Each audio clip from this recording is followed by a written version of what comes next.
इस खित्ते का चौधरी भारत नहीं बल्कि एक और मुल्क है जिसका नाम पाकिस्तान है। पहले पाकिस्तान ने इंडिया का फेंटा लगाया, उसके बाद ईरान ने जो इसराइल का हाल किया। इसराइल किसी का नहीं है। आज इसने अगर कतर पर हमला किया है तो यकीनन अगला टारगेट उसका पहले तुर्की होगा, उसके बाद उसका नेक्स्ट टारगेट यूएई हो सकता है। बहुत कम दुनिया में ऐसे माहदे होते हैं जिसमें यह लिखा जाता है कि एक मुल्क पर हमला दूसरे मुल्क पर हमला होगा। सऊदी अरब को इस वक्त जो है वो दिफाई मदद की ज़रूरत है और पाकिस्तान को इस वक्त मुआशी सपोर्ट की ज़रूरत है। ना सिर्फ इसमें सऊदी अरब बल्कि आने वाले दिनों में इसमें कतर, इसके साथ यूएई, इसके साथ मिस्र, तुर्की और दूसरे ममालिक भी पाकिस्तान के साथ हाथ मिलाने के लिए तैयार नज़र आएंगे।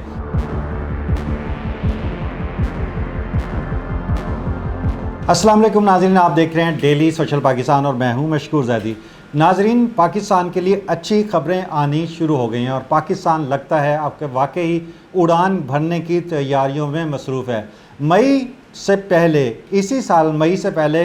हम पाकिस्तानी बहुत ज़्यादा महबूस थे, मजबूर थे, दबे हुए थे। दुनिया हमें एक किस्म का धुतकार रही थी, कोई मुल्क हमें अपने साथ रखने को तैयार नहीं था। भारत इस रियासत का, इस खित्ते का चौधरी बना हुआ था और जिस तरीके से मोदी ने गुज़िश्ता 10 सालों से इस एरिया को कवर किया हुआ था, ऐसा ही लग रहा था कि पाकिस्तान के आने वाले हालात अच्छे नहीं होंगे और पाकिस्तान सफारती महाज के साथ साथ दीगर महाज पर भी भारत से मात खाएगा।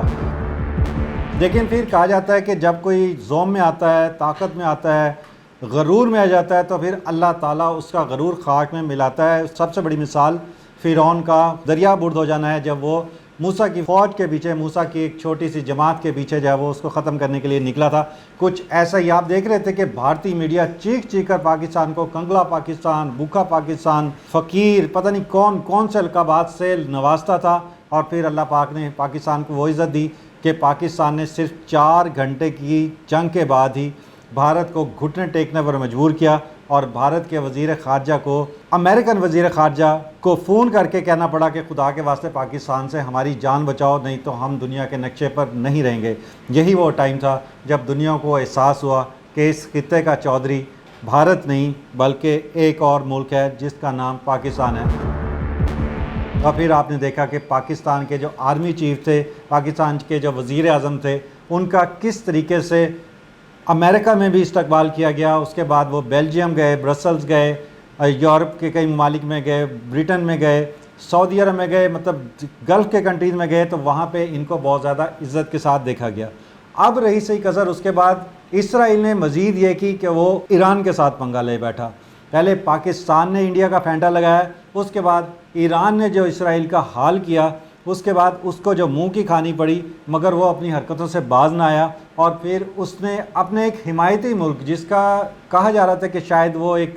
साइलेंट सपोर्टर थे, जैसे यूएई है, मिस्र है, उर्दन है, इसी तरह कतर को भी बिल्कुल तवक्को नहीं थी कि इसराइल उनके मुल्क के साथ छेड़छाड़ी कर देगा। और फिर इस छेड़खानी के बाद यही हुआ कि सारे जो इस्लामी मुल्क थे, जो गल्फ़ में ख़ास तौर पर कंट्रीज़ थे, जिनका एक खामोश हमदर्दी चल रही थी इसराइल के साथ, उनको ये यकीन हो गया कि इसराइल किसी का नहीं है। आज इसने अगर कतर पर हमला किया है तो यकीनन अगला टारगेट उसका पहले तुर्की होगा, उसके बाद उसका नेक्स्ट टारगेट यूएई हो सकता है, जॉर्डन हो सकता है, मिस्र हो सकता है। और किसी भी मुल्क को ये अपने शरारती जहन से हमला करने से बाज नहीं रहेगा और ये उसको निशाना बनाने की कोशिश करेगा। और फिर उन्होंने देखा कि इस मुल्क का अगर कोई तोड़ है दुनिया में तो वो वाहिद एटॉमिक पावर पाकिस्तान है।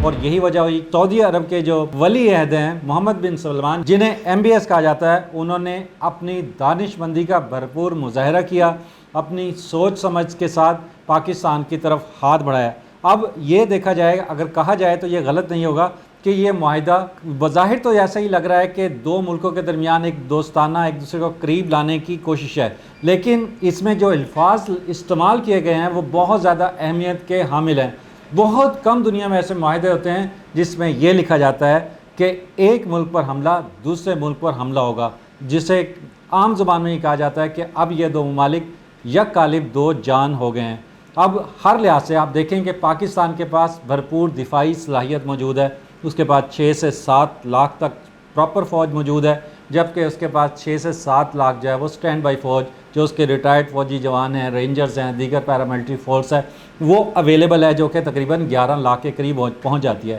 اور اسی طرح اگر اس کا کمپیریزن سعودی عرب کے ساتھ کریں تو سعودی عرب کے پاس مال کی، پیسے کی، سرمائے کی بہت زیادہ بہتات ہے، جو کسی بھی ملک کو کسی بھی وقت امدادی صورت میں دیتا رہتا ہے۔ اور کیونکہ پاکستان کی معیشت اس وقت بہت زیادہ زبوں حالی کا شکار ہے، نیچے گری ہوئی ہے، تو سعودی عرب کو اس وقت جو ہے وہ دفاعی مدد کی ضرورت ہے اور پاکستان کو اس وقت معاشی سپورٹ کی ضرورت ہے۔ تو اگر ان دونوں کا کمبینیشن جیسے کہ ہو گیا ہے اور نظر آ رہا ہے، اور دونوں ملکوں نے اس بات کا اعتراف کر لیا ہے کہ وہ دونوں ایک دوسرے کے ساتھ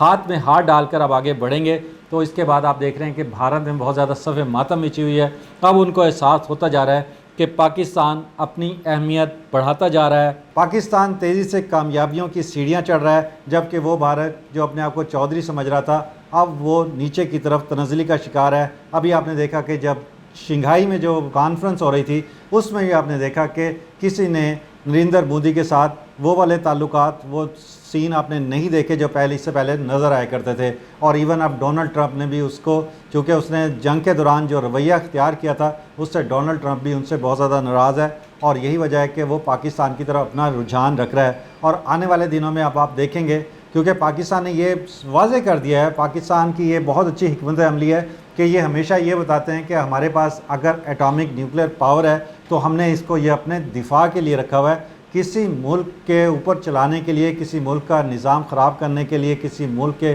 عوام کو اس سے نقصان پہنچانے کے لیے نہیں ہے۔ ہاں البتہ اس میں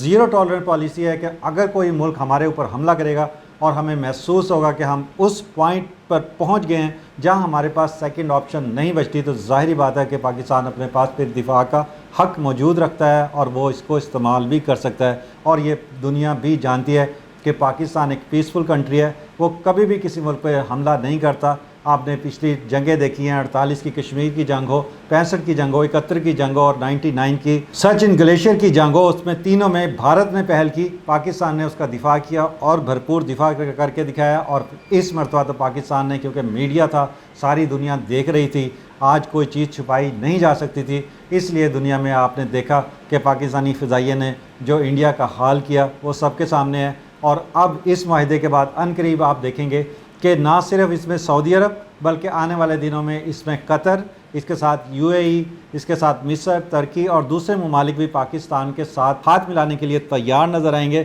اور پاکستان انشاءاللہ رب العزت کی مدد سے، سرکار دو عالم کی برکت سے، آپ کی رحمتوں کی برکت سے انشاءاللہ یہ پاکستان، جس کے بارے میں کہا جاتا ہے کہ یہ رہتی دنیا تک رہے گا اور اسلام کے نام پر بنا ہے، تو انشاءاللہ وہ چاند ستارہ اب ہم عنقریب پوری دنیا میں تیزی سے چمکتا ہوا دیکھیں گے۔ اسی کے ساتھ اپنے میزبان مشکور زیدی کو اجازت دیجیے۔ اللہ حافظ۔